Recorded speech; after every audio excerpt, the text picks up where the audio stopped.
Welcome to Red Hot Mindset. I'm your host, Gabe Cox, and through this podcast, I'm on a mission to help you step into the fire of refinement so you can realize your full potential. I do this by helping you overcome your mental barriers through a faith-based approach of building inner strength and resilience. Each episode, I will bring you thought process, productivity tips, and inspirational stories from everyday people, all so you can move confidently toward your goals. As a running enthusiast, I believe that life is one massive marathon, and it's up to you to run your own race and to finish it well. Step into the fire with me because I know you will come out stronger. Hey winner, welcome back to Red Hot Mindset. I am so glad you're here. Do you ever create a list of daily habits you want to get done because you know they will help you grow and move you closer to your goals, but then you fail at getting it all in? You struggle to maintain that morning routine and you feel like you're falling further behind. Yeah, I'm guilty of this too, and guilty of making myself feel guilty for not getting it all done every day. We are so good at guilting ourselves, aren't we? You know what I'm talking about, right? Well, what if I told you it doesn't have to be like that? What if you could create a system for yourself that actually worked and made you not only feel like you're moving forward, but actually worked to grow you? Enter the loop schedule. Okay, so I have to share the backstory to this before we move on to talking about the loop schedule in regard to our goals and daily routines. I'm a homeschooling mama, and I used to struggle with feeling behind because we just weren't getting everything done every day that I wanted to or that I felt I needed to. This probably happened more on the side of the things I felt I needed to get done more than what I wanted to get done. And there's really that mom guilt. We place so many lofty expectations on ourselves as mothers, and I can tell you, homeschooling mamas place even higher expectations on themselves when it comes to education because their worst fear is doing it wrong or creating an atmosphere where their child falls behind. I was in the same boat. Then I read Teaching from Rest by Sarah Mackenzie, which I highly recommend for you homeschooling mamas out there. But in it, she shares about loop scheduling for your child's learning. I had never heard of it before, but it was simplified, and it simplified so many things in our own home. I used to always feel so behind, and I was extremely frustrated when I was homeschooling the boys because I felt like I could never get it all in. I wasn't doing science every day. I wasn't doing history every day. I wasn't reading with them every day. I wasn't doing all the things that we're supposed to be doing, right? But then I realized that I homeschool for the flexibility. I do it because I can learn their learning styles and what pace they are at, and I can meet them there. So some days we might speed through lessons because they kind of know it already, or maybe they easily picked up the concept, so it kind of becomes more of a review for them. And sometimes a lesson might take 3 or 4 days to get through, and I have to be okay with that. The point of teaching is for them to find understanding and to understand how to learn. So if I rush through the process and rush them through the lesson just to get it done or to check it off, then I've actually failed them. So when I learned about the art of loop scheduling, our homeschooling changed. Maybe there are certain subjects that you want to get done every day, such as reading or math. But then you take the rest of the subjects, all the supplemental things, and put them into what's known as a loop schedule. You'll have your set time of learning for the day, and then you'll begin at the top of the loop schedule. So, for example, once you've finished working on the subjects you do every day, we usually do math every day, and we usually do some type of language arts every day, and reading. Well, history would be at the top of the loop schedule. So, we would work on history. And then, if we had extra time in the time I allotted, we could move on to science.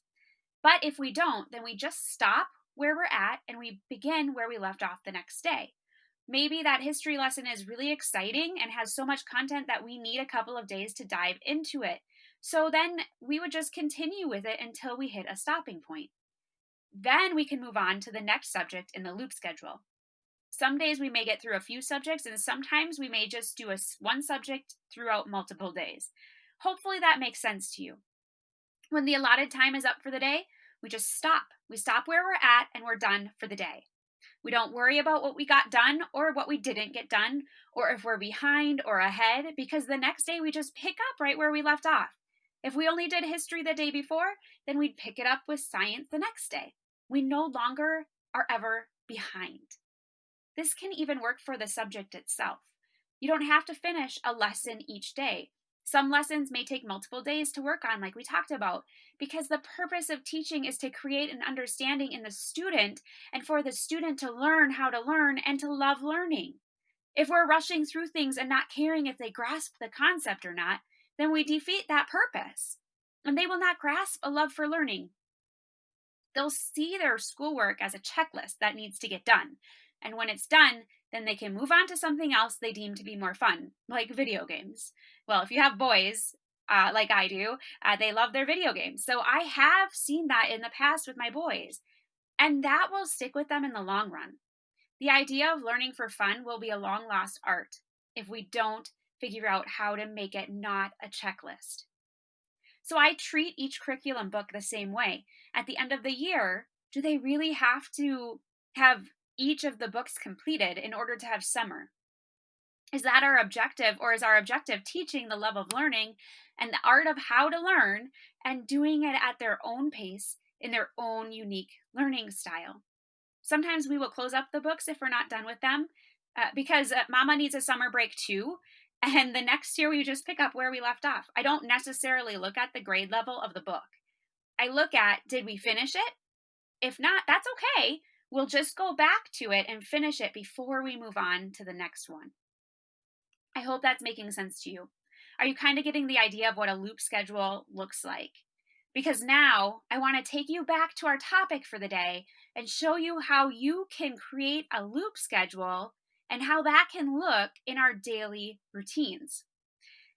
Just like we shouldn't feel the pressure of finishing all subjects every day with our own children in our homeschool, we shouldn't feel the pressure to finish all our good habits we want to create every day in our daily routine.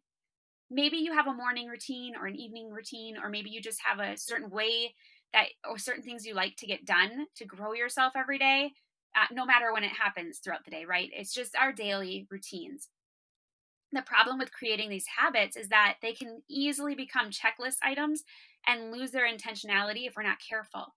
We can feel rushed to get them done because we know that they are good for our personal growth, or that we know that we need to do them in order to reach our goals. So it can become a have to rather than a love to.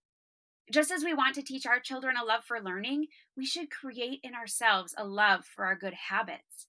So, what if I told you to throw out that checklist you've made and create a loop schedule for your habits? What if I told you that you don't have to do all 3 or 5 or 10 or 15 things on your list every single day in order to grow yourself and hit your goals? I'm guessing you may have just let out a huge sigh of relief, because I know I did. When I learned this principle, it helped me learn that I can simplify my goals and simplify them into my life.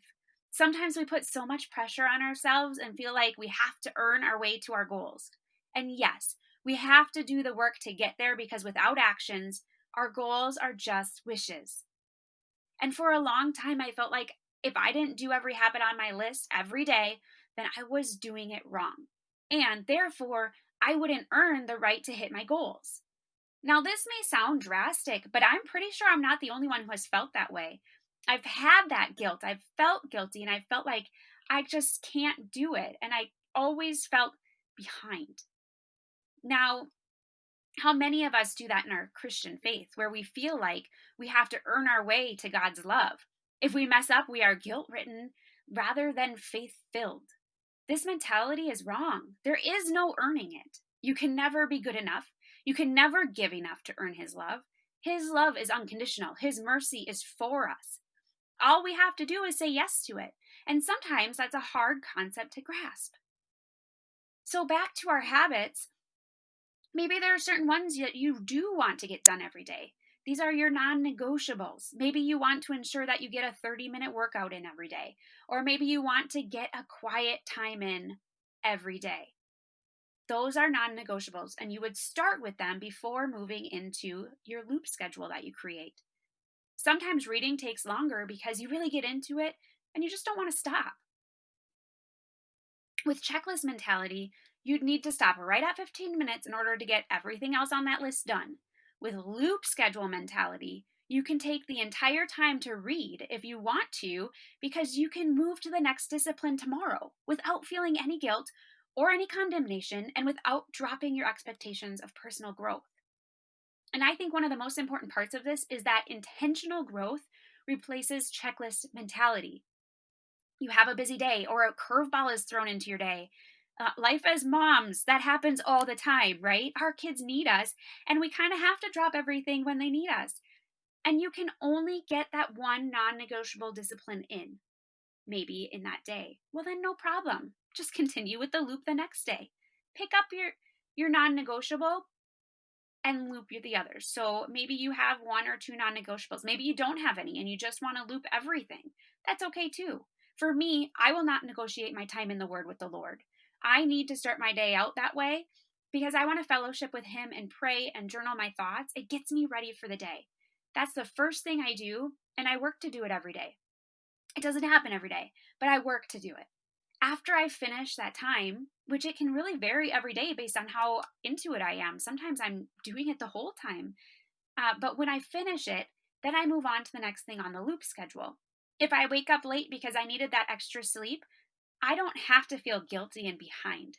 I can just know that the loop schedule is there for me when I can fit it in, whether it's today or maybe it does have to wait until tomorrow. If you keep looping, you'll never appear to be behind. And it will give you the flexibility to put as much time into each activity as you need or as you want, rather than being rigid about, okay, I have 10 minutes for this and 15 minutes for this. And each activity has an allotted time. Sometimes we're inspired and not ready to be done in 15 minutes. And when that happens, intentionality outrides the schedule. Many times I'm not ready to be done reading the Word in 15 minutes, and I spend my whole hour there. Do you feel overwhelmed by the daily routine you created that you don't always stick to? Do you find yourself guilt ridden rather than intentionally growing? I want you to leave that checklist mentality behind and replace it with a system of progression and intentional habits.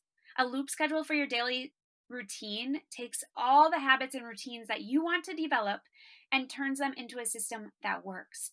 Each morning, in whatever time you have, you can work on the first habit on the schedule. Take your time, do it well, and make it intentional. Intentional is key. That word matters. If more time allows, then you can move on to the next habit. When time's up, just stop. Some days you may have more time, some days you may have less. You'll start up again tomorrow wherever you left off. There's no more 15 minutes of this and 15 minutes of that. Now you can take your time with each habit. You can grow yourself and you can get excited about that time. Isn't that such a weight off your shoulders? I actually get excited every morning to get up. When I wake up, sometimes I think about staying in bed a little bit longer, but then I actually think about the time that I'm going to have in the Word right away. And it actually gets me up out of bed because I'm excited to learn and grow. And I'm excited that it's no longer a checklist mentality. So, how do you create this schedule? First, you'll choose the disciplines and habits that you want to create in your life. What are the things that you want to commit to? It doesn't really matter how many, 3 or 5 or 10. I'd probably keep it under 10 though, because you don't want too many. Too many will bog you down. Here are some ideas of habits that you may want to add to your loop. How about working out, reading, listening to success podcasts, diving into the Word, praying, speaking affirmations, journaling, taking a bath, going for a walk, talking with your accountability partner, maybe taking time to learn a foreign language, visualizing your goal, reflecting and making adjustments to your goal. Those are just a few things. I'm sure there's plenty of other things that can be added to this list. When choosing your habits and daily routines, it's important to decide for yourself what areas you want to grow in and what habits will bring you closer to your goals. And once you've chosen them, then you can write up the schedule. If you have any non-negotiables that you want to make sure to do every day, put them on top labeled non-negotiable. Then you can label the rest of them as a loop schedule. You can place the list into a page protector and use a dry erase marker to mark off the habits as you do them. Then you'll always see where you are at and what you'll work on next. Once you've gotten through that whole loop, you can erase it and begin again. Who cares if it takes you 1 day or 2 days or a whole week to finish the list? What matters is that you're creating these disciplines in your life and you're making them as natural and intentional as you can and making them a part of your routine. Goodbye checklist mentality. Hello intentional living. I would love to hear how it goes for you. If you create a loop schedule and begin practicing it, drop me a message to let me know how it's working for you. What are you learning? I'm active in my messages on Instagram at Red Hot Mindset, or feel free just to shoot me an email at gabecox@redhotmindset.com. One thing you have to know about me is that I am the only one in my messages and inbox. I don't have an assistant working for me in there, and I do this intentionally because I want to hear directly from you, and I want you to hear directly from me. And I want to be the one building the relationships. So when you message me, know that it's actually going to be me and not a third party. Let's continue this conversation of loop scheduling for our daily habits and go deeper. If you're not in the Red Hot Winners community on Facebook, come join us there. It's a great place to dive deeper into the podcast discussions and connect with others who are going after their goals and really fighting for them. We have created community, accountability, and a support in this engaging group. Head on over to www.facebook.com/groups/redhotwinners to join the conversation. Know that I'm rooting for you today. Dream huge, and remember, you are a winner. Just run your race. I believe in you. Thank you so much for joining me today. I had a great time, and I hope you did too. Before we go, though, make sure you subscribe to the podcast on your favorite listening platform if you haven't already. This will make sure you have access to all future episodes so you don't miss any of them. If you resonated with this episode, please consider leaving a review on iTunes or Spotify, as reviews are an important part of growing this podcast and helping it reach the listeners who would love to add it to their library. If you have any friends or family who you think would enjoy this podcast, be sure to take a screenshot and share it with them. If you're not a part of the free Red Hot Winners online community, consider joining us. It's a community built to provide support, mindset, and encouragement as you go after your biggest goals, and we can continue today's conversation over there. Head on over to www.redhotmindset.com to check out the show notes and find the link to join the community. I hope you step into the fire with me each and every episode because I know you will come out stronger. That's all for now. Talk with you real soon. Bye, winner.